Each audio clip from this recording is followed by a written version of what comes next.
할렐루야. 우리 한신교회 청년들을 만나게 돼서 너무 감사하고 한 분 한 분을 하나님의 놀라우신 은혜와 능력이 여러분의 삶을 주장하고 이끌도록 함께 하시기를 간절히 소원합니다.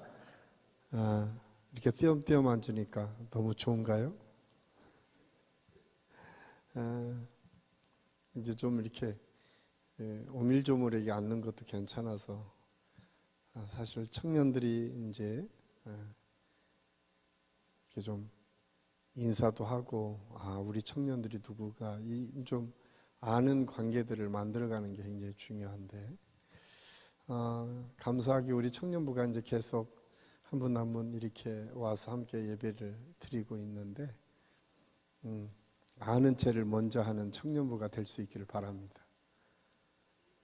별로 아멘을 안 하시는 거 보니까 아직도 아는 체 하고 싶지 않은 다영이는 그쪽에서 이렇게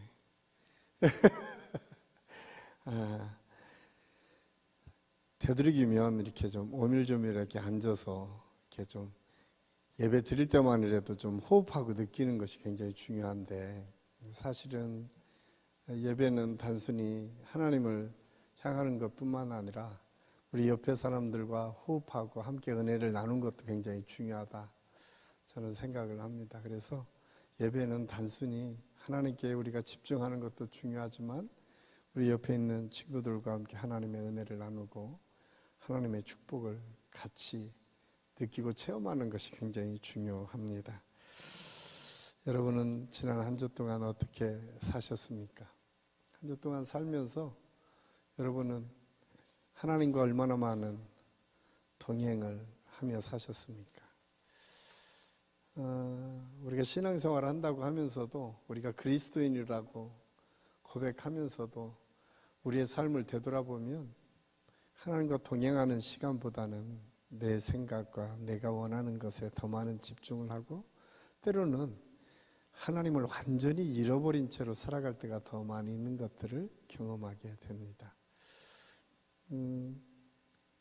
우리가 잘 아는 기독교 저술가 필립 얀시라고 하는 사람이 쓴 책 중에 내 안에 하나님이 없다라고 하는 책이 있습니다. 그 책을 보면 이 필립 얀시라고 하는 사람은 기독교 저술가로 참 많은 사람들에게 영향을 끼치고 우리나라에도 이 필립 얀시의 책이 참 많이 소개되어서 많은 청년들이 읽고 그 도전받았던 사람 중에 하나입니다.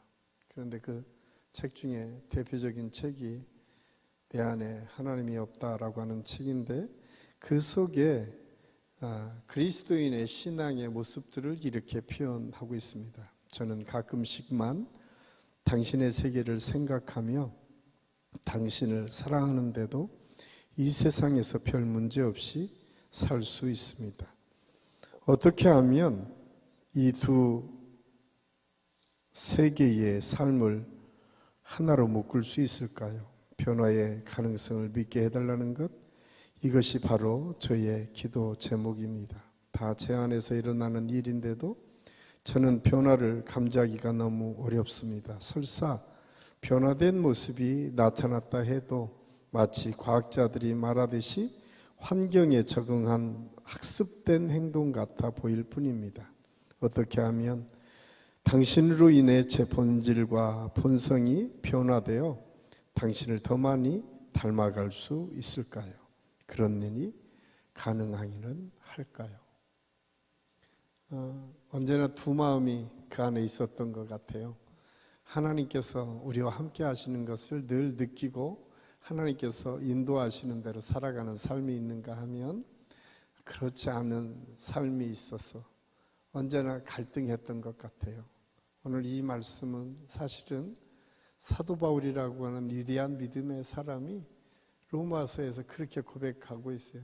하나는 성령의 법이, 또 하나는 악한 마귀의 육신의 법이 내 마음을 장악하고 있어서 예상하지 못할 때에 정말 하나님의 법대로 살기를 원하지만 내 육신의 법, 육체의 수욕이 나를 이겨서 내가 얼마나 힘들고 어려운지 모릅니다.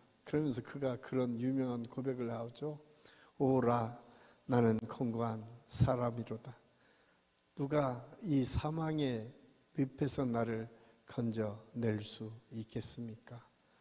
사도 바울조차도 언제나 믿음을 가지고 하나님의 역사를 이뤄가는 능력의 사도였지만 그 삶이 언제나 이 두 마음이 서로 싸움하는 갈등이 언제나 있었다라고 고백하고 있습니다. 그러면서 우리 그리스도인들에게 하나님 없이 살아가는 그 문제에 대해서 지적하고 있는데 저는 그런 생각을 했어요. 이것이 비단 필립 얀시의 문제이겠는가? 사도 바울의 문제이겠는가? 어쩌면 오늘 이 현대를 살아가는 저와 여러분의 모습은 아닌가? 여러분 한 주 동안의 삶을 되돌아보고 지금까지의 여러분의 인생들을 살펴봤을 때에 여러분은 얼마나 많은 시간들을 하나님과 동행하며 살고 계시느냐? 그런데 성경은 이 성령의 법, 하나님께서 우리 속에 역사해 주셔서 우리를 이끌어가는 능력이 이 성령이 하시는 역할이다라고 말씀하고 있어요. 그래서 성령의 역할은 언제나 중요해요. 우리가 찬양하면서도 기도하면서도 말씀을 들으면서도 성령의 역사가 우리 안에 함께 하시기를 우리가 간구하고 사모해야 된다라고 하는 사실을 가르쳐주고 있어요. 오늘은 교회적으로 보면 성령 강림 주일입니다. 성령 강림 주일은 예수님께서 이 땅에 오셔서 우리를 위해서 십자가에 못 박혀 죽으신 다음에 50일 계시다가 승천하셨다. 성경은 기록하고 있습니다. 예수님께서 승천하기 전에 제자들을 불러서 오늘 우리가 읽은 본문 말씀 사도행전 1장 3절에서 8절까지 말씀을 주십니다. 내가 곧 너희를 떠나게 생겼는데 내가 너희에게 약속한 그 성령을 기다려라. 그리고 그 성령이 너희에게 임하게 되면 너희가 권능을 받게 될 것이고 사마리아와 온 유대와 땅 끝까지 이르러서 내 증인이 될 것이다 라고 하는 약속의 말씀을 해 주십니다. 그 약속을 붙잡았던 사람들이 있었습니다. 우리가 읽지는 않았지만 9절에서부터 계속 이어서 보면 거기에 성령의 역사를 사모했던 예수님의 이 말씀을 듣고 그 말씀을 붙잡고 기도했던 사람들이 있었어요. 성경은 그 사람들을 120명이다. 마가 다락방에 모여 있었던 120명의 사람들이 있었다라고 기록하고 있어요. 그 사람들이 하나님을 향해 열심히 기도했을 때 사도행전 2장 1절부터 보면 불의 혀처럼 성령이 임하게 되고 성령의 능력을 통해서 이제 두려움 속에 빠져 있었던 그들이 예수 그리스도의 복음을 증거하는 선포자로 세상에 나가 복음을 증거하기를 시작했다고 성경은 기록하고 있습니다. 성령의 역사는 이렇듯 하나님의 놀라우신 능력을 체험할 뿐만 아니라 우리의 마음과 생각을 뒤집어서 우리의 행동이 변화되고 우리의 생각이 변화되고 우리의 삶이 바뀌어지도록 우리를 이끌어 가신다라고 하는 사실을 성경을 통해서 우리에게 가르쳐주고 있습니다. 이날을 기념하는 것이 성령 강림 주일입니다. 그런데 이 성령 강림 주일은 특별히 성령이 임재한 날일 뿐만 아니라 이 성령의 임재를 통해서 그들이 예수 그리스도의 복음을 증거하기 시작하니까 그때부터 하나님의 놀라우신 능력을 통해서 교회가 태동했다라고 하는 사실을 말씀해 주고 있어요. 그래서 사실은 성령 강림 주일은 성령의 역사가 이 땅에 내린 하나님의 놀라우신 능력을 경험한 날이기도 하지만 또한 우리 믿음의 사람들에게는 교회가 태동해서 교회 공동체를 통해서 예수 그리스도의 복음이 증거되기를 시작한 때를 기념하는 때이기도 합니다. 그래서 성령 강림주일은 특별히 우리 믿음의 사람들에게 성령 강림주일은 아주 특별한 의미가 있는 날입니다. 이렇듯 예수님께서 제자들에게 성령 충만할 것을 기대하고 그 약속하신 성령을 붙잡으라고 명령하셨지만 여전히 오늘 말씀에 보면 하나님의 말씀이 선포되어지고 부활하신 주님을 만났고 따라다녔던 많은 사람들 중에서도 예수님께서 원하셨던 의미, 성령의 역사가 무엇인가를 제대로 알았던 사람보다는 자기 생각 속에 더 많이 빠져 있었던 사람들이 참 많이 있었던 것을 알 수가 있습니다. 오늘 말씀에 보면 예수님께서 승천하시기 전에 너희는 몇 날이 못 되어서 성령을 받을 것이다 라고 말씀하시니까 6절에 보니까 사람들은 그렇게 얘기해요. 주님, 바로 이때가 하나님께서 새로운 세계를 이끌어 가실 이스라엘이 회복될 때입니까? 라고 묻습니다. 하나님께서, 예수님께서 그 말씀을 듣고 그렇게 말씀하세요. 때와 기간은 너희가 알 바가 아니고 내가 너희에게 주겠다고 약속했던 그 성령에 집중해라 라고 말씀하고 있어요. 우리의 생각이 참 이런 것 같아요. 우리가 믿음을 가지고 있지만 하나님께서는 우리가 정말 그리스도인으로 이 세상에 능력 있는 그리스도인으로 살기를 원하지만 우리는 전혀 다른 생각 속에 우리의 마음을 빼앗길 때가 참 많이 있어요. 하나님께서 손가락으로 가르치는 것을 바라보는 것이 아니라 주님의 그 손가락만 바라보면서 도대체 주님이 그걸 통해서 뭘 하려고 하지라고 하는 생각에 더 많은 마음을 빼앗길 때가 있었다. 오늘 아마 여기에 등장하는 초대교회 120명의 믿음의 사람들이 그랬던 것 같아요. 예수님께서는 성령을 말씀하셨는데 그들의 생각은 이제 드디어 예수님께서 우리에게 새로운 세계를 주시려고 하는구나, 새로운 능력의 세계를 펼쳐가시려고 하는 거구나 라고 하는 생각이 있었어요. 그래서 그들은 그런 생각에 빠져 있다 보니까 주님, 이스라엘을 회복할 때가 이때입니까? 그 말은 뭐예요? 이제 로마의 압제를 벗어나기도 하고 이제 예수님께서 이 나라의 왕국을 다스림으로 인해서 이제 이 나라에서 우리가 왕 노릇하며 살 수 있는 축복의 나라가 시작되지는 않았습니까? 라고 하는 이야기와 마찬가지입니다. 사실은 관심이 엉뚱한 데 있었다는 거죠. 오늘날에도 우리 믿음을 가지고 있는 사람들 중에 이 세상을 바라보는 여러 가지 생각이 달라서 세대주의자들이 있습니다. 종말에 대해서 얘기하면 언제 종말이 될까? 여러분들은 잘 알지 못하지만 여기 앞에 몇 사람은 알 수도 있겠네요. 그러니까 우리가 1999년도에 우리나라에도 세대주의자들이 있었어요. 혹시 여러분 들어봤어요? 다미 선교회라고 하는 선교회가 원래 2000년이 들어오기 전에 세계가 멸망한다고 한 곳에 모여서 기도하며 새로운 나라를 꿈꿨던 적이 있어요. 우리 한국 사회에서도 그랬어요. 생방송으로 이렇게 진행하고 막 뉴스로 이렇게 보여줬었어요. 그 사람들의 관심은 하나님의 나라에 있는 것처럼 보여지지만 실질적으로는 그렇지 않아요. 그 사람들의 관심은 자기가 생각했던 것들이 어떻게 이루어지는 거야 훨씬 더 많은 관심을 가졌다는 거예요. 오늘 사동의 ing전에서 예수님께서 보여주시는 사건을 통해서 우리에게 가르쳐 주시는 거예요. 여기 있는 사람들은 때와 기한에만 관심이 있지 하나님의 나라가 어떻게 임할 것이고 하나님의 나라를 통해서 궁극적으로 우리 주님께서 원하시는 것이 무엇인지에 대해서는 관심하지 않는 거예요. 믿음의 사람들 중에서도 얼마나 많은 믿음의 사람들이 그냥 내가 속의 목적을 달성하는 그 목표만을 바라보며 믿음을 추구하고 있는 경우가 참 많이 있습니다. 그런데 오늘 성경은 그렇지 않다. 그래서 언제 지구가 망하고 언제 하나님의 나라가 도래할지 우리는 잘 모르죠. 왜냐하면 오늘 말씀해 보니까 때와 기한은 하나님 손에 있다는 거예요. 하나님께서 계획하셨다는 거예요. 오직 너희는 뭘 하라? 성령을 받아라. 성령을 기대하고 소망해라. 그것이 오늘 하나님께서 주시는 말씀이에요. 저는 우리 하십교 모든 청년들에게 그런 하나님의 은혜와 능력이 있을 수 있기를 예수님의 이름으로 간절히 축원합니다. 그러면 성령 충만이라고 하는 게 뭘까? 성령 충만은 하나님으로 내가 채워지는 거예요.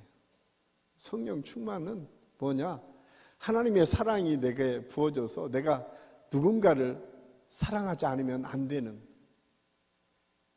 이 사랑이라고 할 때 너무 이성적인 사랑만 생각하지 마시고 이 사랑은 아가파적인 사랑, 예수 그리스도 안에서 다른 사람을 사랑하고 섬기는 것을 의미합니다. 말씀이 내 안에 채워져서 말씀대로 따라서 사는 모습들이 내 안에 나타나는 것, 또한 하나님께서 주시는 비전과 꿈 때문에 그 꿈을 따라가다 보니까 그 사람을 통해서 축복의 통로가 열려지고 그 사람이 가는 곳곳마다 하나님의 사람들이 채워지고 또 다른 사람을 살려내는 하나님의 역사를 이루는 그런 사람들이 성령 충만한 사람들이다. 성경은 그것을 우리에게 끊임없이 반복해서 가르쳐 주고 있어요. 그렇다면 그런 하나님의 놀라우신 능력을 힘입을 우리 성령 충만의 역사는 우리가 어떻게 경험할 수 있을까? 이 세대주의자들처럼 한 곳에 집단적으로 모여서 한 곳에 뜨겁게 기도하며 그날만을 기대하고 소망하여 우리가 성령 충만의 역사를 얻을 수 있을까요?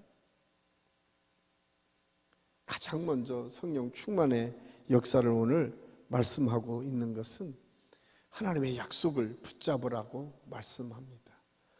예수님께서 이 땅의 삶을 사실 때에 요한복음 14장 16절에 이렇게 말씀합니다.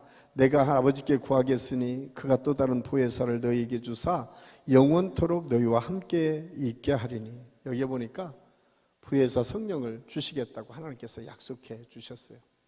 예수님은 이 땅에 같이 있을 때는 늘 예수님께서 그들을 보호하시고 인도해 주셨지만 이제 머지않아 예수님께서 이 땅을 떠나 하나님의 나라로 돌아가신 후에 이곳에 남아있을 믿음의 사람들을 고아와 같이 버려둘 것 같은 안타까움 때문에 예수님께서 약속하신 것이 보혜사 성령입니다. 이 보혜사라고 하는 뜻 속에는 파라칼레오라고 하는 헬라어로 쓰여져 있는데, 파라는 곁에 두다라고 하는 의미가 있고 칼레오라고 하는 의미 속에는 도와주다라고 하는 의미가 있어요.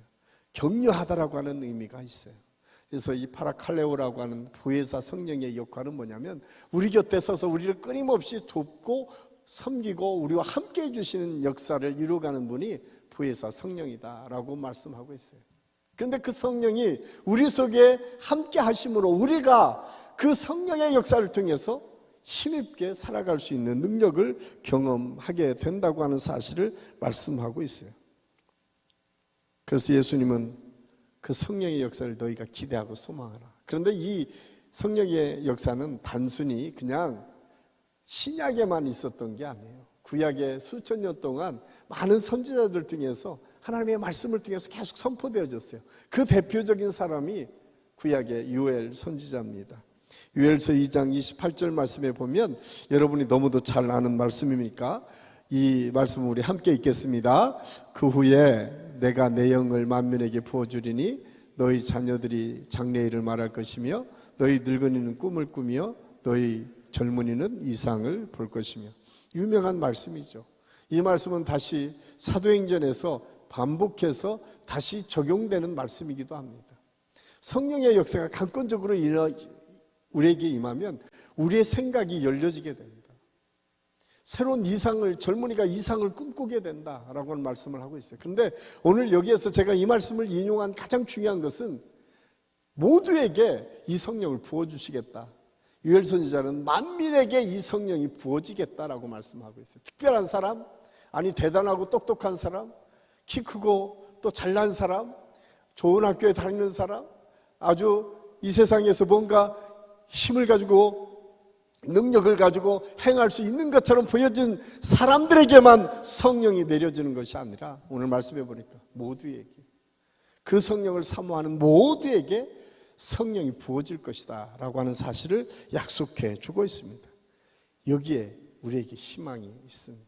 특별히 이 성령의 역사가 구체적으로 임했다라고 하는 사실을 우리 성경에서 찾아보면 누가복음에 예수님의 어머니인 마리아가 수태고지를 받을 때에 성령이 어떻게 그 마음을 감동했는지를 아주 구체적으로 표현했는데, 누가복음 1장 35절을 보면 성령이 내게 임하시고 지극히 높으신 이의 능력이 너를 덮으시리니. 마리아를 덮어서 성령이 강권적으로 역사하니까 그 마음속에 믿어지기 시작했고, 메시아이신 예수 그리스도를 잉태하는 하나님의 축복을 경험했다. 저는 이 말씀을 준비하면서 그런 생각을 했어요. 주님, 내게도 성령의 은혜가 덮어지기를 원합니다. 그래서 성령이 내게 임하시고 하나님의 능력이 나를 덮으소서. 우리 한번 따라서 할까요? 시작. 성령이 내게 임하시고 하나님의 능력이 나를 덮으소서. 마리아에게 이 말씀의 고백을 통해서 성령이 강력하게 임하고 그가 영원히 기억될 하나님의 능력의 사람으로 쓰임받을 수 있었던 것처럼, 저는 우리 한식교회 모든 청년들의 삶을 통해서 이런 하나님의 축복과 은혜가 나타날 수 있기를 예수님의 이름으로 간절히 축원합니다. 그럴 때 권능의 역사가 우리 안에 나타난다 말씀하고 있어요. 이 권능은 헬라어로 두나미스라고 하는 말로 쓰여져 있습니다. 두나미스는 여러 말로 우리가 사용할 수 있는, 아주 단편적으로는 기적과 이사와 외적으로 강력한 힘을 드러내는 능력의 역사가 나타나는 것, 이것이 헬라어 원어 두나미스라고 하는 말 속에 쓰여져 있는 의미입니다. 우리가 단편적으로 쉽게 이해할 수 있는 것은 이 두나미스라고 하는 말 속에 이 다이너마이트라고 하는 말의 어원이 이 두나미스라고 하는 말을 통해서 보면, 이 다이너마이트라고 하는 강력한 능력의 힘이 발산되어서 어떤 단단한 바위라도 깨트리는 능력이 있는 것처럼 성령의 역사가 그렇다는 거예요. 성령의 권능은 그렇게 나타난다는 거예요. 그런데 많은 사람들이 그러다 보니까 뭘 기대하냐면, 이 성령의 역사가 나타나면 이 세상이 뒤집어지겠다라고 하는 생각만을 합니다. 물론 그렇습니다. 이 기독교의 역사를 보면 세상이 뒤집어질 때 성령의 권능의 역사가 강력하게 일어날 때가 참 많이 있었습니다. 우리 초대교회 때 그랬습니다. 하루에 3,000명, 하루에 5,000명이 변화되는 역사를 경험했습니다. 가는 곳곳마다 손을 얹고 기도할 때 안전뱅이가 일어서는 역사가 있었고, 절름발이였던, 정말 사도행전 3장에 보면 날 때부터 안전뱅이가 내게 주님 예수 그리스도의 이름으로 일어나 걸으라고 하는 사도 베드로의 선언 앞에 뛰면서, 걷기도 하며 뛰면서 일어나는 하나님의 능력이 나타나고 있습니다. 사도행전을 계속 읽다 보면 성전에서 떨어졌던 한 청년이 기도를 통해서 살아나는 기적도 경험하게 됩니다. 이렇듯 우리가 예상하지 못하는 엄청난 기적의 역사들이 나타났습니다. 초대교회만 일어났던 것이 아니라, 우리가 잘 아는 것은 산업혁명 이후에 유럽이 너무 힘들고 어려운 시대를 지냈어요. 그때 성령의 역사가 감권적으로 일어났습니다. 영국을 중심으로 웨일즈 대부흥운동이 시작되었어요. 거기에 회개운동이 시작됐는데 그 지역에 술집이 문 닫을 수밖에 없었고, 공장들이 계속 드러나는 어려운 사람들에게 예수 그리스도의 복음이 선포되고 능력의 역사를 통해서 예수 믿는 사람들이 많아지기를 시작했습니다. 우리가 잘 아는 것처럼 그때 찰스 핀이나 D.L. 무디나 우리가 잘 아는 요한 웨슬리나 그 성령의 부흥의 역사를 이루었던 위대한 사람들이 활동했던 시기가 있었습니다. 우리나라도 마찬가지입니다. 우리나라 1890년대 이 개신교가 선교사를 통해서 들어오고, 1900년 초반에 우리나라는 일제 감정기에 있었죠. 근데 그때 예수 믿는 사람들의 하나님의 능력의 역사가 막 나타나기 시작했어요. 1907년 평양의 대부흥운동이 시작되면서 평양을 중심으로 해서 엄청난 부흥의 역사가 일어났습니다. 그때는 갑자기 부흥의 집회를 하면 치유의 역사가 막 일어났다고 얘기해요. 목사님이 어릴 때만 하더라도 60년대, 70년대 부흥회에 가면 하나님의 능력들이 이렇게 보여지는 역사들이 있었어요. 지금은 억지로 하지만 그때는 억지로 하지 않아도 그냥 부흥회만 가면 이렇게, 제가 하면 이게 쓰러질 사람이 몇 사람이나 있는지 잘 모르겠지만, 위 하면 그냥 쭉 쓰러져 나갔어요. 누가 특별히 시켜서가 아니에요. 정말 하나님의 권능의 역사가 그렇게 나타났어요. 그러니까 눈으로 보고 믿기 시작하는 거예요. 그런데 여러분, 그 초점이 어디에 있어야 되느냐? 이렇게 해서 쓰러지는 것에 목표가 있어서는 안 돼요. 성경은 끊임없이 우리에게 말씀해 주고 있는데 그 모든 기적과 이사는 무엇 때문에? 예수 그리스도의 복음이 증거되고 확장되는 것에 포커스가 맞춰져 있어요. 예수님께서 기적을 일으켰을 때 한 번도 예수님께서 스스로 영광을 받으시거나 예수님께서 스스로 높임을 받기 위해서 기적을 일으키신 적이 없어요.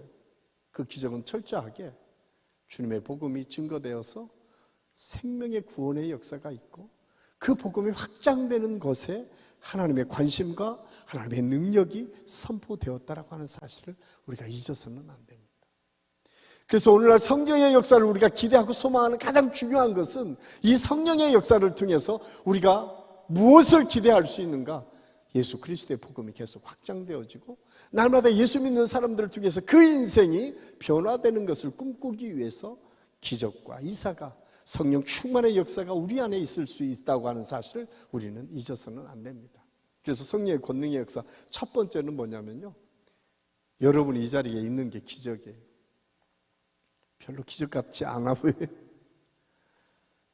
그렇게 생각하겠죠. 나는 날 때부터 목사님 무슨 소리예요? 난 모태신앙인데. 아니요, 모태신앙이라고 다 믿음을 갖는 거 아니에요. 여러분, 오늘은 제가 보니까 우리 청년들 대단하다. 자, 우리 이 대목에서 서로 한번 인사해.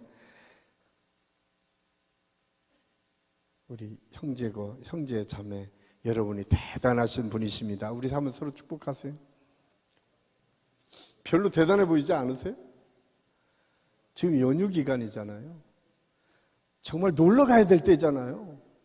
그런데 이 자리에서 지금 앉아 있다는 것은 기적 아니에요? 기적이에요. 여러분, 이 세상에 60억의 인구가 있어요. 60억의 인구 중에, 아니 지금의 60억이죠. 이 역사가 몇만 년의 역사라고 생각을 해보세요. 얼마나 많은 사람이 이 지구상에 왔다 갔겠어요. 그런데 그 많은 숫자 중에 저와 여러분이 예수 그리스도를 주로 고백한다는 것이 얼마나 큰 은혜고 축복인지, 이건 기적이에요. 로또 복권보다 훨씬 어려운 기적이 지금 저와 여러분 속에 이루어졌습니다. 아멘? 별로 이게 얼마나 중요한지를 모르니까. 고린도전서 12장 3절 말씀 우리 한번 같이 읽겠습니다. 시작.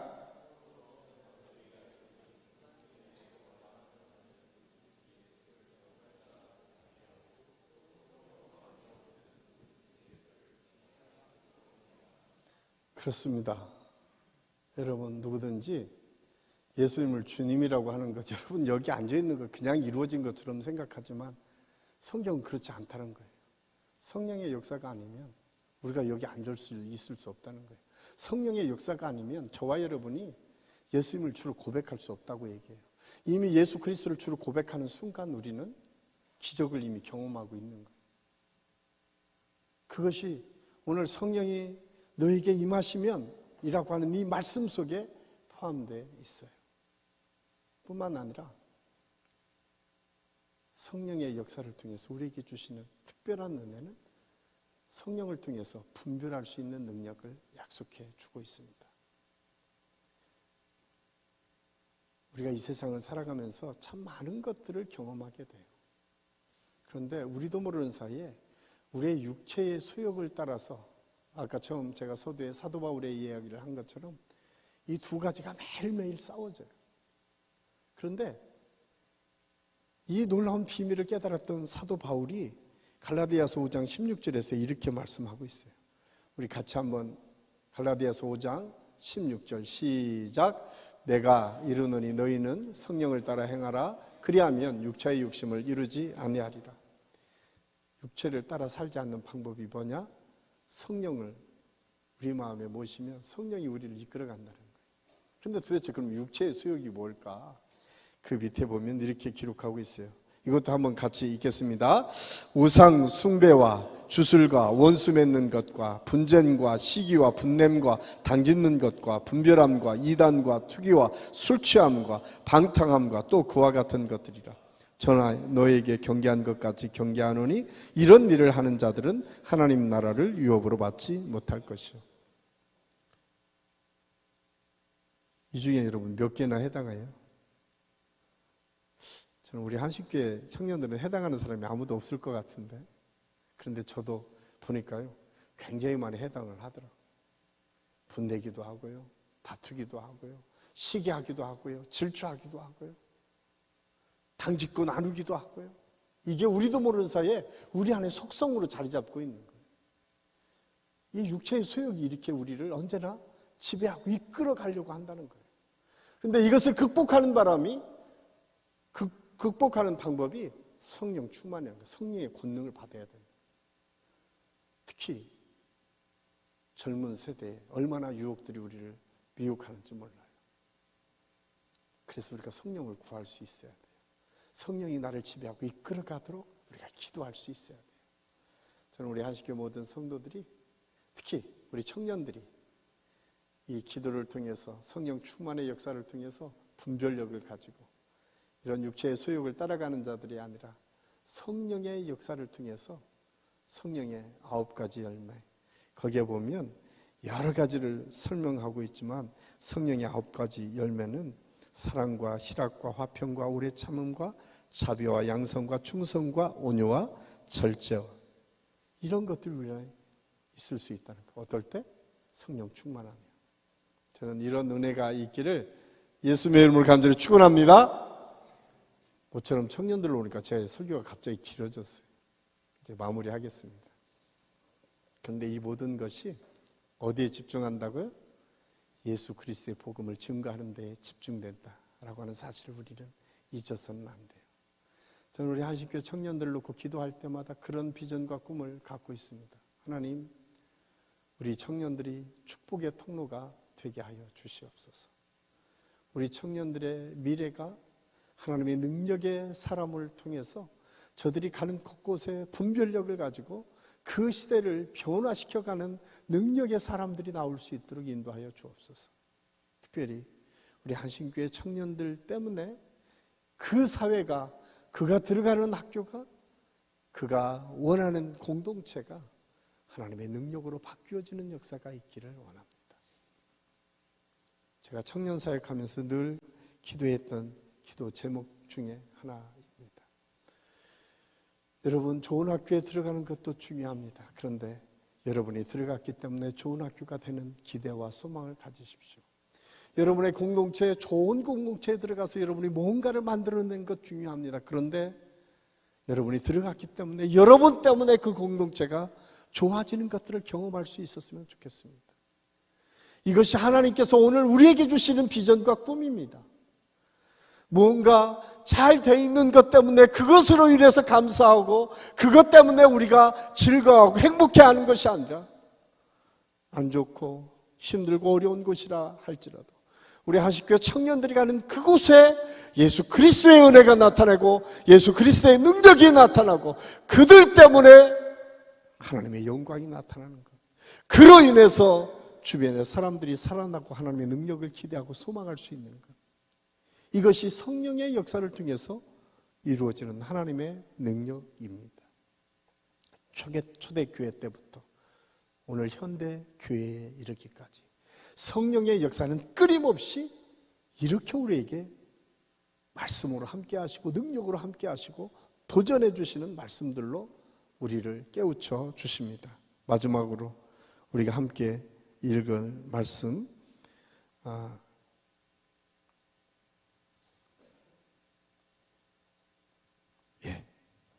디모데후서 4장 1절 2절 한번 주시고 우리 이 말씀 마무리하며 같이 읽겠습니다. 시작. 하나님 앞과 살아있는 자와 죽은 자를 심판하실 그리스도 예수 앞에서 그가 나타나실 것과 그의 나라를 두고 엄히 명하노니 너는 말씀을 전파하라. 때를 얻든지 못 얻든지 항상 힘쓰라. 범사의 오래 참음과 가르침으로 경책하며 경계하며 권하라. 저는 우리 한식교회 모든 청년들이 이 말씀을 마음에 담고 때를 얻든지 못 얻든지 하나님의 말씀을 전파할 뿐만 아니라 여러분들의 삶 속에서 여러분으로 인해서 하나님의 복음의 역사가 계속 이어지는 축복이 있을 수 있기를 예수님의 이름으로 간절히 축원합니다. 기도하겠습니다. 아버지 감사합니다. 천하보다 귀한 생명들을 우리 한식교회 청년들로 세워주시고 이 청년들을 통해서 하나님의 영광이 나타날 수 있도록 인도해 주신 것을 감사합니다. 여기 한 사람 한 사람 하나님의 뜻과 섭리 가운데에 하나님의 역사 가운데 함께 해주셔서 이들을 통해서 하나님의 영광과 은혜가 나타날 수 있도록 인도하여 주시옵소서. 무엇보다도 살아계신 하나님의 능력과 살아계신 하나님의 역사를 기대하며 소망하며 살아갈 수 있도록 인도하여 주시옵소서. 특별히 성령 충만을 기대하고 소망하는 청년들이 많아지게 하시고 살아계신 하나님의 역사를 통해서 하나님의 능력이 선포될 수 있도록 인도하여 주시옵소서. 예수님의 이름으로 감사드리며 기도하옵나이다. 아멘.